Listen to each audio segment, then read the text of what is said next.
Alright, so today we're going to review a certain purchase that I did last week.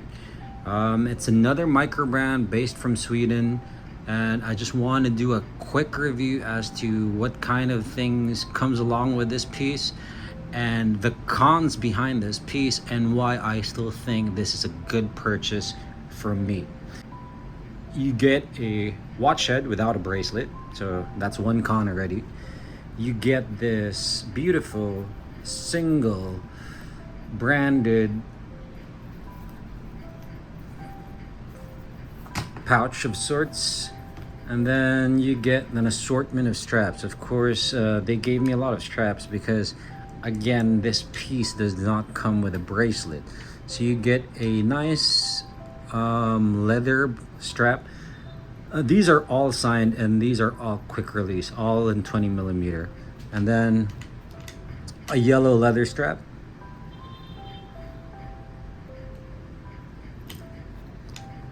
a brown leather strap, a gray one, and then a very supple rubber black strap, again in quick release, and signed buckle as well. What's really sad about this is, like, maybe this is the only thing that I can use because I'm not a big fan of leather stuff, especially with a bezel. I just don't think leather straps for me fit with something that has a diving style bezel. But well, I can use that in other pieces, I guess. So quick dimensions, 39.5 across. We have 12.5 thickness. It's about 11.2 if you don't count the dome sapphire crystal, and then we have an effective lug to lug of 46, 47 maybe.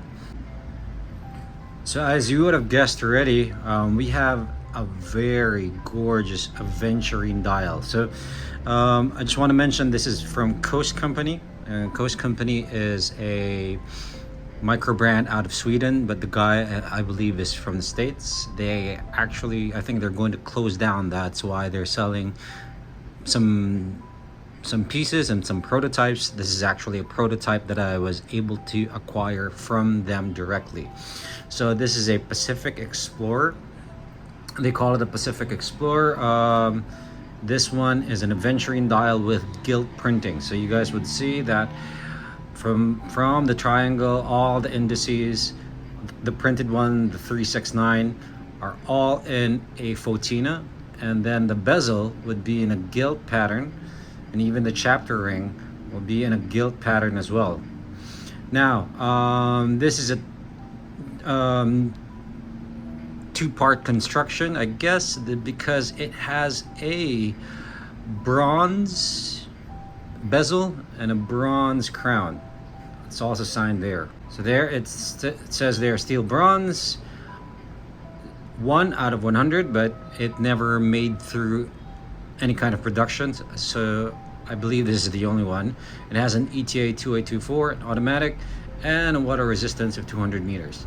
There's like two birds, 25 jewels, and then Coast Watch Company.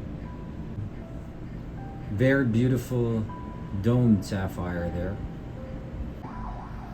Now for the movement, so the construction is good. Pops out, the crown pops out. Healthy wind there, but again, this is a prototype, so I do have a ghost position and a ghost date. So it only means that I have a date wheel underneath that dial, and then up to the last position it hacks, and then you can set the time. Now, a nice thing with this would be the handset. The handset, I just really do find that it's so gorgeous, because I have not seen a lot of watches with this kind of handset.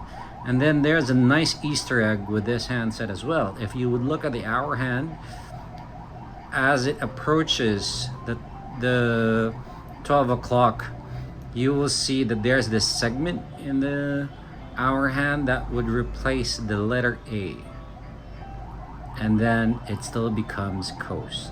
So that's a nice detail that the designer did with this. The only downside would be somewhat the legibility sometimes, because once the hour and the minute hand actually overlaps, you won't be able to see which is which. So sometimes it gets confusing, but after a while you get used to it, I guess. So going back, there's a bit of wobble in this crown, so that's another downside with this purchase. So if you guys would see there, well, along the maybe in the future I'm gonna have it serviced and maybe take out the ghost date as well, but it's already there. So nice one addition to this is like this has a 60 click bidirectional bezel, which I really like.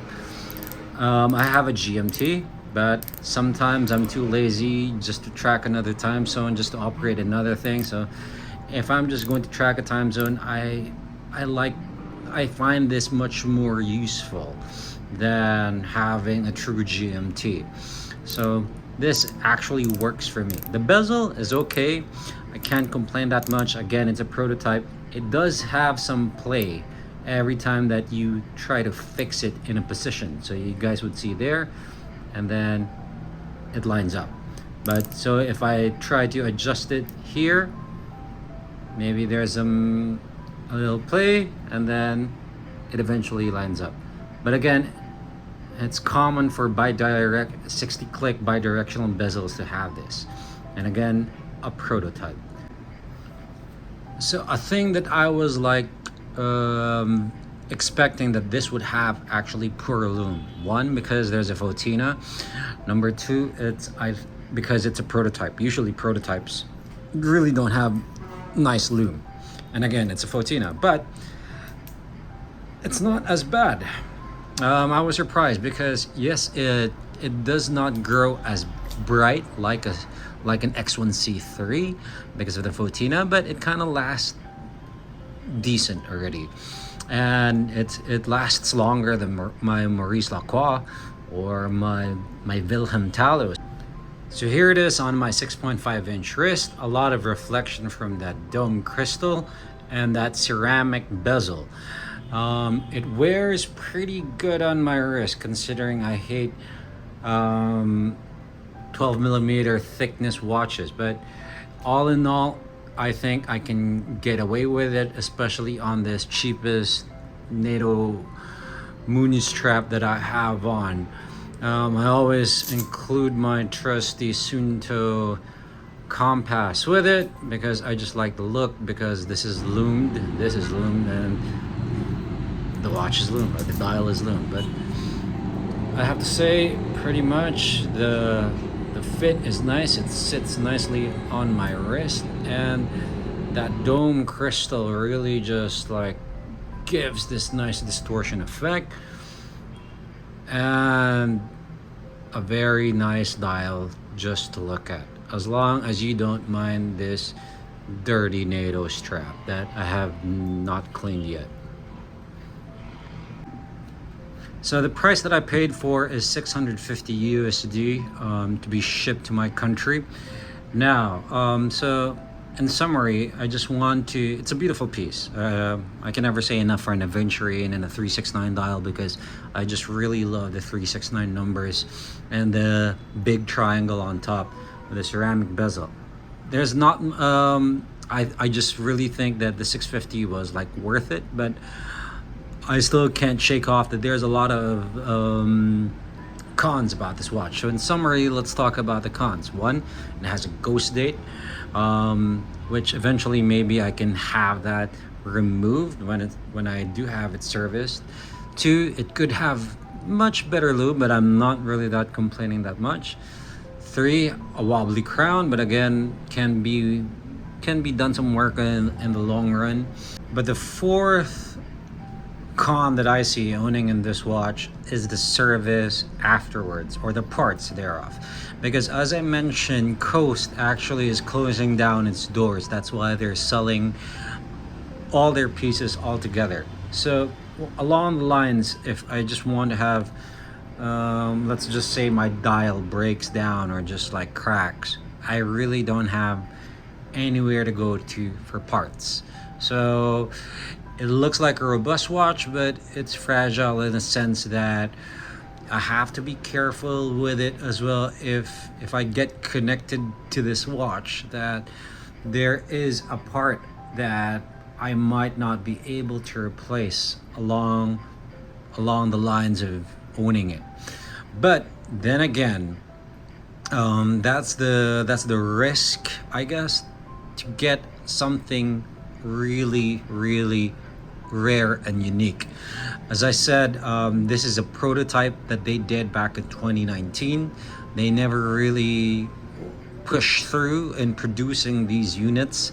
In fact, what they were releasing in their Kickstarter, which had a bit of controversy, was a sandwich dial of a 369, but nothing along these lines.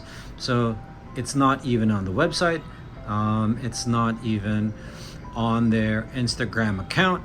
It's something that I was just like offered because I was asking, and I believe this is the owner's personal piece, and I'm just like very glad that he was able to let it go to me, that I was able to have this option to purchase this, because at the very end of it, I just think this is a gorgeous piece, and this is something that should be worn and just really be used, because as the name says, it is a Pacific Explorer. So there you are. I hope I made this short, and if you do have any questions about this piece or any other pieces or videos that I did, please do leave a comment below, and if you can, subscribe or like or whatever that thing that they say towards the end to promote the algorithm of this video. But again, such a beautiful piece from Coast, so congratulations to Coast for settling down your controversy and trying to make sure that your backers do have their own watches again. And of course to Anders, who is Thai Coast's friend, who helped me in securing this piece. So thanks again, everyone. See you guys on the next one. Toodles.